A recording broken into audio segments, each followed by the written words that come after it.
ఇవాళ 65 మంది వచ్చారన్న. 20 మందికి సాక్షాత్ పంపించాను. లిస్ట్ ఇస్తే 2 నిమిషాలు స్కానింగ్ 4 నిమిషాలు ఆపరేషన్. అదే కదా. ఒక్క నిమిషం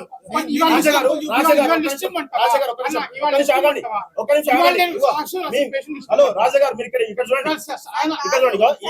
వీళ్ళ మదర్ కి మీరు సర్జరీ చేసిరు, 2 లెగ్స్ కి చేస్తే చూడండి ఇక్కడ సార్ చూడండి. 6 నెలల తర్వాత పరిస్థితి ఆయన 100% అష్యూరెన్స్ ఇచ్చిండు. మళ్ళీ ప్రాబ్లం వస్తే ఆగండి, మళ్ళీ ప్రాబ్లం వస్తే నేను ఫ్రీగా చేస్తాను చెప్పేసి వైజాగ్ లో చెప్పిండు. అడిగితే రెక్లెస్ గా మాట్లాడుకుంటా చెప్పండి.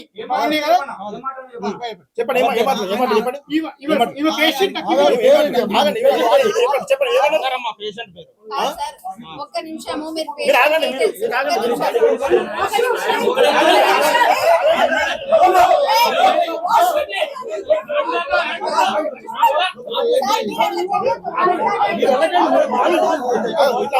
పోతున్నారు.